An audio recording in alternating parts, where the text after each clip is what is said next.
जब समंदर ने उसे निगल लिया, दुनिया ने सोचा कहानी खत्म हो गई है। केजीएफ जल चुका था, सोने की खदानें राख में बदल चुकी थी। तो आज करें फिल्म की बात। तो फिल्म का नाम है केजीएफ 3। केजीएफ 2 के चैप्टर के अंत में दिखाया गया था कि रॉकी ने अपने दुश्मनों को ख़त्म कर दिया और समुद्र में डूब गया है। लेकिन फिल्म के पोस्ट क्रेडिट सीन की बात करें तो केजीएफ 3 की फाइल दिखाई गई थी। इससे यह साफ हुआ है कि रॉकी की कहानी ख़त्म नहीं हुई है। संभावित रॉकी भाई शायद जिंदा हैं और किसी गुप्त जगह पर अपनी नई खोज प्लानिंग कर रहे हैं। इस बार कहानी इंटरनेशनल स्तर पर हो सकती है, यानी भारत के बाहर की माफिया, गोल्ड बिजनेस और पावर गेम्स। केजीएफ की दुनिया अब और बड़ी, दमदार और डार्क दिखाई दे सकती है, जिसमें कुछ नए विलन और कैरेक्टर्स भी जोड़े जा सकते हैं। फिल्म की कुछ खास बातों के जोर डालते हैं, जैसे इमोशन, एक्शन और स्टाइल पिछले दोनों पार्टों से भी ज़्यादा दमदार होगा। विजुअल इफेक्ट और म्यूजिकल की बात करें तो विशाल स्तर पर तैयार होंगे। एस का लुक और एंट्री सीन फैंस के लिए सबसे बड़ा सरप्राइज होगा। प्रशांत नील की डायरेक्टरी में फिल्म का स्केल इंटरनेशनल लेवल पर होगा। फिल्म की बजट और प्रोडक्शन की बात करें तो फिल्म का बजट 400 से 500 करोड़ के बीच हो सकता है। यह फिल्म अब तक की सबसे महंगी कन्नड़ फिल्म बनने जा रही है। इफेक्ट्स और सेट डिजाइन पर भी खास ध्यान दिया जाएगा। अभी तक की आधिकारिक उम्मीद है कि फिल्म 26 की शुरुआत में रिलीज होगी। फिल्म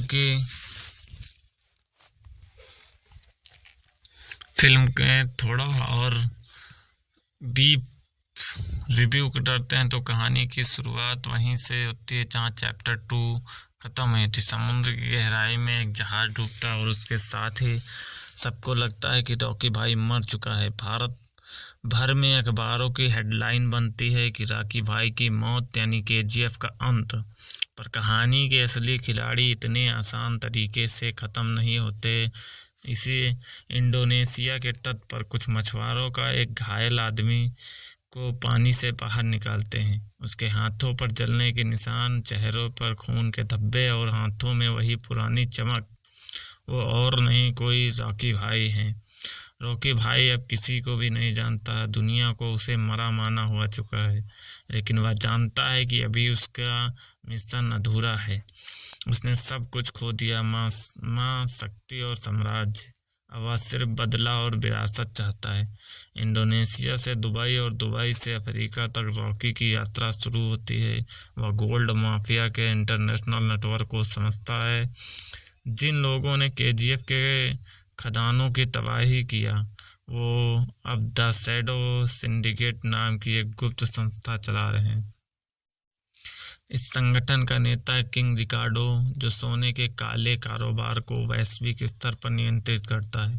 रॉकी को अब उसी सिंडिकेट को ख़त्म करना चाहिए है ताकि केजीएफ फिर से उसके नाम से जानी जाए। भारत के इस बीच सरकार केजीएफ के खड़हरों का एक नया प्रोजेक्ट शुरू करती है, भारत गोल्ड अथॉरिटी, जिसका मकसद है कोलार की खदानों से बचे हुए सोने को सुरक्षित निकालना। लेकिन वहां अब भी रॉकी भाई के वफादार लोग छिपे हुए हैं। रॉकी के पुराने साथी यानी रीना की याद के नाम पर भी एक गुप्त मंदिर बनवाते हैं, जहां रोज उसकी वापसी के लिए दिया जलता है। लोग मानते हैं रॉकी भाई मरा नहीं, वो लौटेगा। और एक रात जब आसमान में बिजली चमकती है, केजीएफ की गुफाओं में किसी के भारी कदमों की आवाज़ भी गूंजती है। वो लौट आया। रॉकी भाई अब पहले से भी ज़्यादा खतरनाक हो चुका है। वह छाया की तरह चलता है और दुश्मनों को ख़त्म करता है, फिर गायब हो जाता है। वो जानता है कि दुश्मन अब पहले से ज़्यादा ताकतवर है। रॉकी अपने पुराने लोगों को वापस जोड़ना शुरू करता है। आंद्रे, जो अब पुलिस अफसर में है, इनायत खलील, जो दुश्मनों के साथ खेल खेल रहा है, राजेंद्र देसाई, जिसने पहले उसे धोखा दिया था, अब डर में जी रहा है। रॉकी भाई सबको एक एक कर अपने साथ जोड़ लेता है, क्योंकि वो जानता है युद्ध अकेला नहीं जीता जा सकता। सिंडिकेट का किंग रिकार्डो यानी रॉकी की वापसी की खबर सुनकर चौंक जाता है और कहता है, the ghost of gold has risen again. Dubai के बीचों बीच दोनों का आमना सामना होता है। रॉकी की आंखों में आग, रिकार्डो का पास लेना। भयंकर लड़ाई होती है, बंदूकें, गोलियां और विस्फोट से पूरा शहर हिल उठता है। रॉकी आखिरकार रिकार्डो को हराता है, लेकिन उसे नहीं मारता है। वह कहता है, तू मर जाएगा तब तेरा नाम भूल जाएगा ये दुनिया। मौत नहीं, भुला दिए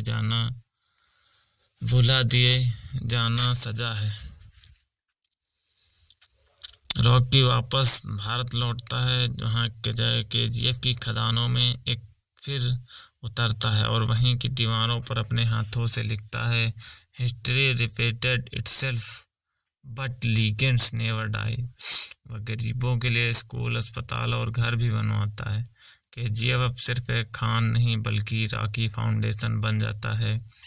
रॉकी अब अपराधी नहीं, एक राजा बन चुका है, जनता का राजा। कहानी के अंत में एक बच्चा KGF की पुरानी किताब में लिखी पंक्ति पढ़ता है, there was a man who changed destiny with gold. वह अपनी माँ से पूछता है, माँ क्या वो रॉकी भाई सच में मर गए थे? माँ मुस्कुराती और कहती है, नहीं बेटा, वो सोने में नहीं, लोगों के दिलों में जिंदा है। एक पहाड़ी पर खड़ा रॉकी भाई, लंबी दाढ़ी, हाथ में लिए हथियार और सूरज की रोशनी से चमकता चेहरा, और मुस्कुराता है, कहता है, चैप्टर खत्म नहीं हुआ है, कहानी नहीं। आखिरी सीन स्क्रीन पर लिखा जाता है, to be continue, the KGF university begin. मतलब अब कहानी सिर्फ रॉकी तक नहीं बल्कि KGF यूनिवर्स में नए हीरो, नए विलन और नई कहानियां जुड़ेंगी। रॉकी भाई बच जाता है और दुश्मनों से लड़ता है, KGF का पुनर्निर्माण करता है और जनता का नेता बनता है। अंतर्राष्ट्रीय स्तर पर गोल्ड माफियाओं को भी खत्म करता है। अंत में KGF की यूनिवर्स की नींव रखता है।